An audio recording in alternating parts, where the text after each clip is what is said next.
Is the bow any good in Atomfall, or is it bad?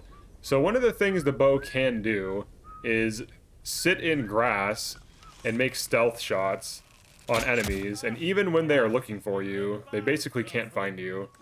It also applies a bleed, and it can headshot, but if an enemy has armor, it will not one-shot headshot them, even with damage increasing perks.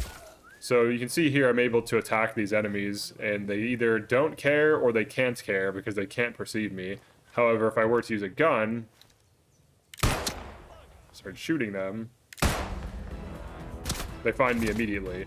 So the stealth aspect of the bow is viable.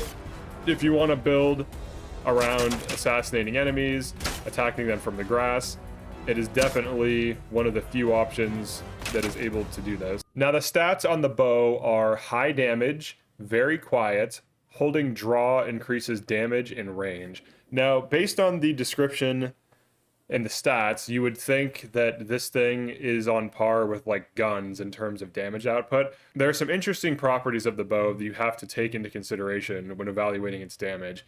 It does significantly reduce damage versus armored enemies. So like armored protocol that have the face mask, it will not one-shot headshot them. If they have like the body armor and you hit them in the body armor, that will be reduced. If you shoot turrets, if you shoot robots, both of which will take pretty low damage from the bow. So even though the damage is listed as high, it's not like high gun damage. Now the bow can one-shot headshot certain targets. This armored guy over here cannot one-shot headshot.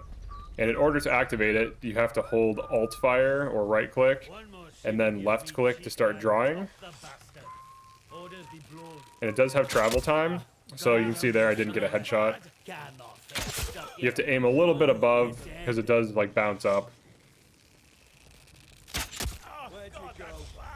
And getting the headshots at range can be pretty difficult because enemies' heads do move. You do apply a bleed on hits, which does stagger enemies, and it also like stuns them. Or, I'm sorry, it slows them. So you can open with a bow and then switch to melee as a kind of means of opening a fight. And for the recovery rate on arrows, unfortunately, it seems to be about like 25%. So we shot quite a few arrows. It might even be less than 25. So we got one of those arrows back so far. Let's see if we get another arrow back. We shot 2 arrows into both of these soldiers and at least 2 arrows into this guy, and we got 1 arrow back. So based on that, it's less than 25%, but it seems to be around like 20-something%.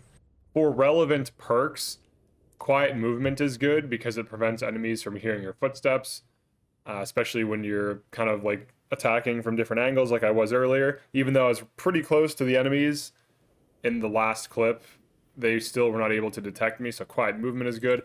Surprise attack, I haven't noticed this increasing the lethality of the bow really, even against unaware enemies. It doesn't seem to do much, so you could skip that. Draw speed is definitely one of the best things if you're going to be running the bow. Draw control, so heart rate has no longer has impact on draw duration. This doesn't seem to help much, so this is optional. And then for bow focus, you can zoom and slow down time, and then it goes on a cooldown. This is reasonably useful if you're going for like long range shots, but the bow does suffer at range. You can one-shot headshot unarmored enemies, but it's really finicky, and if their head moves or if they move, or if you're not used to the range of the bow, like how when it arcs, it can be questionable to do this. It can still be used at close range to line up headshots easier, but I kind of don't recommend this either. If you want to just do like a minimalist bow build, just like quiet movement and draw speed are really all you want, and then maybe draw control. There's really not too much damage scaling on any of the perks. The bow focus doesn't improve your damage either. It just gives you the ability to zoom and slow time, which is situationally useful. Unfortunately, you can't headshot armored or like do big damage to robots, so it's kind of not really there. The surprise attack, I was just showing this earlier, like attacking enemies that are unaware. It's not one-shotting them in the body. You still have to get a headshot.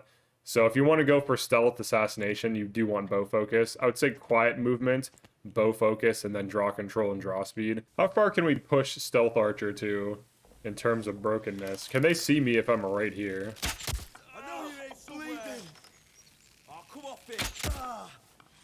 Looks like they have no clue where I'm at still. Find this bastard. They've gone. Now, I could be getting headshots here by aiming a little bit higher. But the big advantage of this is if you're in grass with the stealth perks, you're basically undetectable even in broad daylight right in front of them. Now, that's all well and good, but where do you get arrows anyways? Well, if you want to get more arrows, most traders do not carry arrows, so you're going to have to head to Casterfell Woods and just kill a bunch of druids, which tend to drop a few arrows at a time.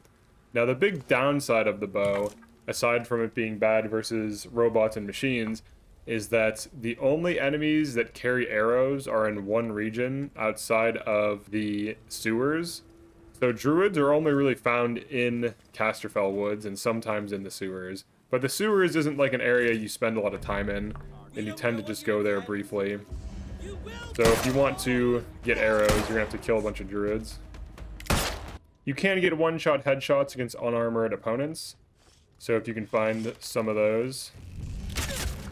You do have to account for the arrows drop, though. If you don't, you'll have a bad time. We did recover that arrow. I noticed arrows that kill tend to recover more, so if you can get one-shot headshots, the recovery on the bow seems to be a little bit better. Now, if you get seen and you're not in grass, even if you're sneaking, you will get found out. So you still have to not be seen when you're just kind of like ambiently exploring like this. The bow does pair well with the melee weapon or a melee build because you can also silently throw weapons. So you can do a mixture of silently throwing weapons, silently killing with melee weapons, as well as silently killing with the bow. So in fighting enemy archers, you do not want to get hit. You want to bait their shot or shoot them first. The big issue with bows, though, if you're using it against enemies with guns, is the draw time and the travel time can easily get you hit or killed. Alright, so right here, we have a decent stealth position. So we can pop up, shoot. Oh, it hit, he collided with the ground. Pop up, shoot, get a headshot. Pop up, shoot, get a headshot. So this is kind of like using cover as stealth, or using cover with stealth to prevent getting detected. So you can still be a stealth archer anywhere, as long as you don't get seen. So like in between shots. So if you're not detected and you get some stealth kills. Against Protocol, if they have armor, it gets questionable because then you can't one-shot headshot them. So you will get detected if you're not, like, if you're unseen or if you're in grass, you can kind of shoot a follow-up shot. The bleed, I haven't really observed it killing. Now with the stealth perk, maybe bleed kills with a headshot versus armored. But I haven't really, it can kill, but I haven't really seen like a body shot convert to a kill with the bleed. So that still needs testing. And then obviously the farther the range, the more the shot arcs. If we shoot like here, like if we shoot straight, you can see it starts to drop off pretty rapidly. So if you're trying to make like a distant shot like this, you might have to aim up pretty high. It's like hit a head. So kind of play around with it, make a save file. So in order to get a headshot there, I had to shoot up here at this range. So you still can headshot, it's just a lot harder to do. And it does arc quickly. So for most of its flight, it doesn't arc, and then near the tail end, it arcs pretty rapidly. So what is the final verdict on the bow? I think it's good to use in Casterfell Woods. As like if you're trying to use the best tools in the game, it's definitely not one of the best tools. The big issue with using it versus Protocol is the availability of arrows, as well as the armor and enemy robots just kind of throwing a wrench in the works by more or less countering the weapon type. But against like junk enemies like druids and lower level outlaws and, you know, lower level Protocol, it's decent. As a stealth option, it's decent.